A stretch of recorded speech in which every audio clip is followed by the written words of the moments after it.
have a bunch of different updates for this video. For example, rework on the fuel mechanics, both for portal and stove. Rework on the portal recipes, a new mechanic to recover health with foods, a chest to store your items, and now you can see what each item does.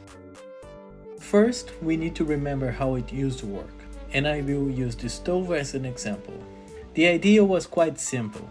To use the item as a fuel, you had to drag it into the fuel slot, and it would start consuming it immediately. But you could exploit it by removing the item before it burned, and have infinite burning time. We also had other problem. You could only use one item type at each time. Now it is a little bit different. Your fuel will be consumed and you will gain a duration.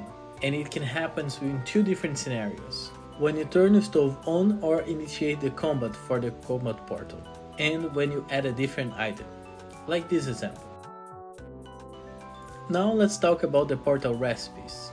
Previously, it would consume your items when you select the monster recipe, and it would give you the item back when you unselected it. This behavior can create an inconvenient situation, where you couldn't select the recipe again if you used those items by mistake, and it was not intuitive.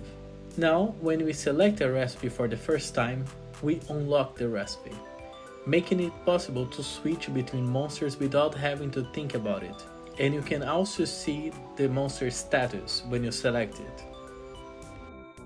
If you play my game, you realize that it is impossible not to die when you have to farm the rock dude.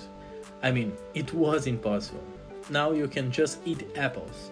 You can do this actively by clicking with the right mouse button or using the bow tool to eat automatically. But be aware that it has a cooldown to it again. Now the chest. First, look at this UI. This is the best thing that I ever drew. It made me think about drawing the entire UI again, but let's think about this in the future.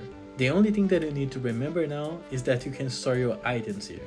And see the information by putting your mouse over it. Yeah, this is something new. This is especially necessary when you have to craft something, because previously you would have to guess what each item does. Now you can see it beforehand. Other important thing is that you can see now how much fuel time you have for the entire stack of the item.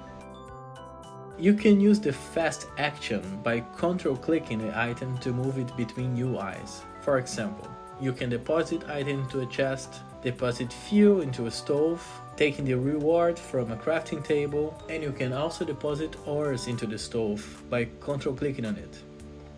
I also changed the crafting table and the anvil behavior when you select a recipe. Now it will move you directly to the crafting tab if you already selected the recipes on every crafting slot. And for the last thing, I started to improve a little bit with these water effects.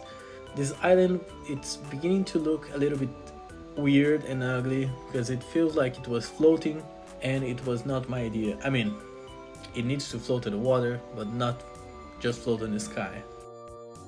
Don't forget to test my game on the HIO. I just removed the web version because it didn't play it while unfoxed, meaning that it stopped when you switch tabs, removing the idle part of my game. But you can still download it and play. I also have a Discord channel where I post updates daily about my game. I will leave the link on the description. See you there!